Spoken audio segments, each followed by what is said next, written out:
दोस्तों, क्या आप लोग जानते हैं कि फैमिली कोर्ट में जो है वकीलों की मनाही है।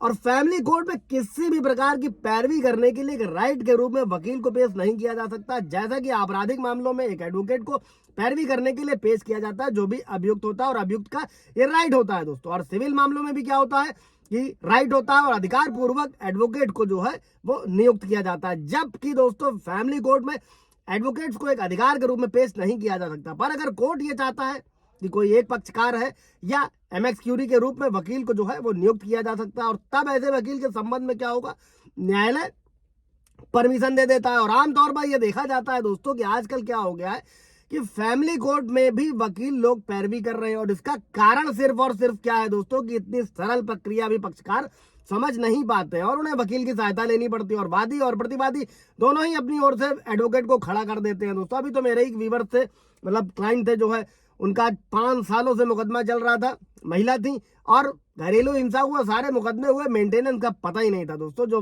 फैमिली कोर्ट और ट्रायल कोर्ट से खारिज होकर पहुंच गया हाई कोर्ट।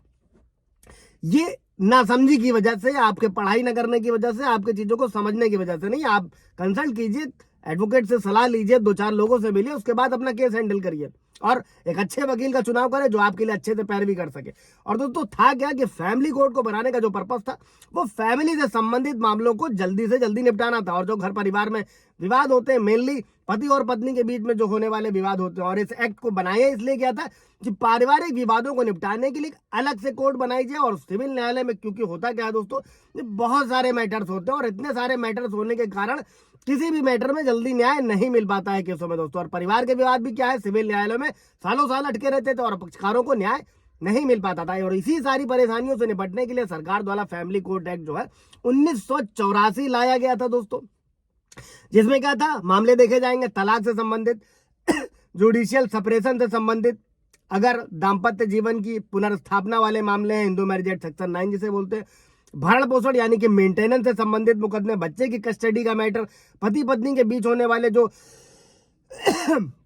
फाइनेंशियल डिस्प्यूट्स होते हैं, संपत्ति के विवाद होते हैं दोस्तों। और फैमिली कोर्ट द्वारा इन मामलों को ही सुना जाता है। और इस मामलों में क्या होता है, फैमिली कोर्ट में ही इन मामलों की अधिकता भी होती है।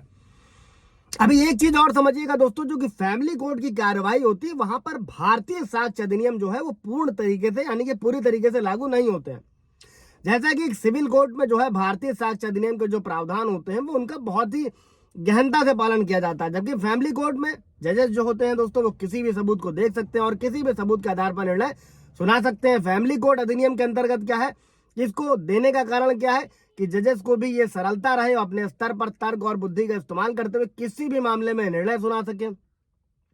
फैमिली कोर्ट में जो पक्षकारों के बयान होते हैं दोस्तों, और जो मामला होता है उनसे जो संबंधित गवाह होते हैं, उनको वैसे के वैसा ही नहीं लिखा जाता, बल्कि क्या होता है, एक औपचारिक रूप से बयान दर्ज कर लिए जाते हैं और बयान की जो मूल बातें होती हैं केवल उन्हें दर्ज कर लिया जाता है, बाकी सभी बातों को जो है इंपॉर्टेंस नहीं दी जाती है। और इस प्रक्रिया का भी ये उद्देश्य है कि जो न्यायाधीश है वो किसी भी गवाह के बयान पर मोटे तौर पर कोई एक मत ना बना ले। जबकि सिविल न्यायालय में और आपराधिक कोर्ट में क्या होता है दोस्तों, सेशन कोर्ट में, कि गवाहों के बयान वैसे का वैसा ही लिखा जाता है जैसा बयान उनके द्वारा दिया जा रहा है।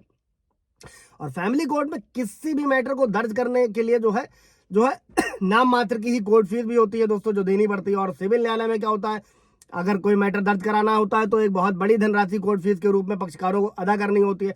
लेकिन फैमिली कोर्ट में कोई बहुत अधिक राशि कोर्ट फीस नहीं ली जाती। और फैमिली कोर्ट का जो पहला पर्पस है वो यही है दोस्तों कि पक्षकारों के मध्य यानी कि बीच में समझौता कराया जाए, परिवारों को टूटने ना दिया जाए। और जब कोई तलाक से संबंधित मामला पेश किया जाता है तो सबसे पहले कोर्ट द्वारा पक्षकारों के बीच समझौते का ही प्रयास किया जाता है। ये देखा जाता है कि क्या पक्षकारों का आपस में समझौता हो सकता है, क्या घर दोबारा बसाया जा सकता है।